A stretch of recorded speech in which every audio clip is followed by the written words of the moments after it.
Hello, everybody. Welcome back. If you are new to the group, each week Molly and I present a word, and that word is designed to be a guide for meditation, contemplation, journaling, and discussion. Now, this week's word is rejuvenation, and that has a lot of context for me. So there's all different kinds of rejuvenation. There's spiritual rejuvenation, sort of cleansing, body, physical rejuvenation, like fasting or, changing your diet or eating healthier, eating food that's whole and not processed. So eating more actual fruits and vegetables that are maybe lightly cooked or cooked with ingredients that are also good for you, like natural herbs and spices, versus like overcooking things or processing things to the point that maybe all the nutrients have been cooked out of them. So rejuvenation for me has several meanings. And when we look at spiritual rejuvenation or cleansing, I spent many, many years doing a very specific kind of yoga called Dawn Yoga, and that is what comes to mind for me when I think of rejuvenation. I spent a lot of time in those courses. I went almost 7 days a week for years, and the whole idea was to clear out what they call your danja, so your very core of your energy center. It got a lot of different names and a lot of different practices, but the idea is that this energy source, this main base of your energy system, is 2 inches in from your belly button and 2 inches down. So it would be like the bottom of the chakra system, but in this specific practice, it's called your danja. And we spend a lot of time visualizing and breathing and meditating on clearing and rejuvenating and cleansing that inner energetic place.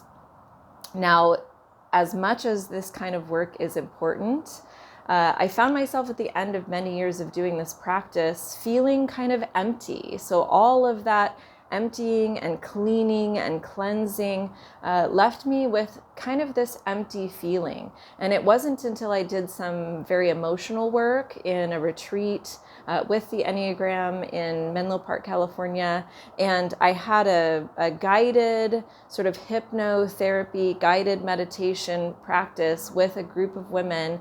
And in that practice, I had a very profound experience where I was told to go back to a place of my childhood, a place where I felt safe, to envision that place, to experience that place, all the sounds and the smells and the feelings of that place. And when I was having that experience, I began to cry. And as I was crying, as I was releasing some tension from that place, from that memory, from how safe and happy and comforted I felt there compared to where I had felt in my life at that time, I had a really big release breath. So there's a concept in psychology when you surrender, if you're crying or sobbing or having some kind of an emotional outburst, and you end up in this place where you breathe and you go,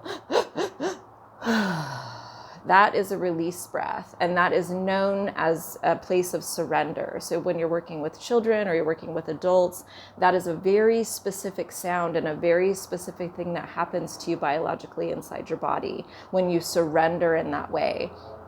I was having that experience. I was having this visualization. I was crying pretty heavily, and I had that breath at the end of that. And I felt like that whole scene, that whole child version of myself came into my body and rested in that sort of empty space that I had created in the very deepest place of my energetic body. And it was such a feeling of release and peace and comfort, and it stayed with me for a long time, for years. And I still have that feeling of having this protected place inside of me where I have like a child version of myself.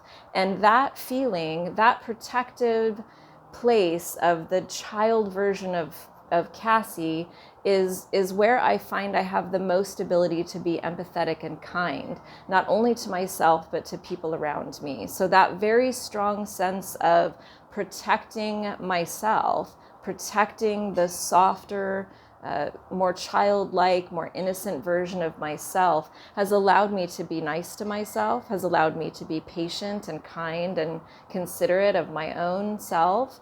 And that has translated into that ability to do that with the people in my life, to understand that we all have this place in us. We all have this childlike version in us, this innocent, needy person inside of us that wants connection, that wants validation, that needs support.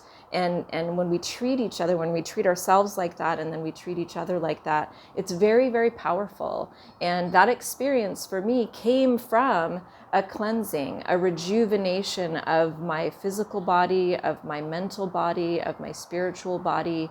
And in combination of all that work, doing that work physically in my yoga practice and meditation, doing that work in my body with my health and nutrition, doing the work spiritually with my higher power, my connectedness to the universe, and then in the end having this very psychological experience of understanding the internal needs of myself in that most vulnerable place.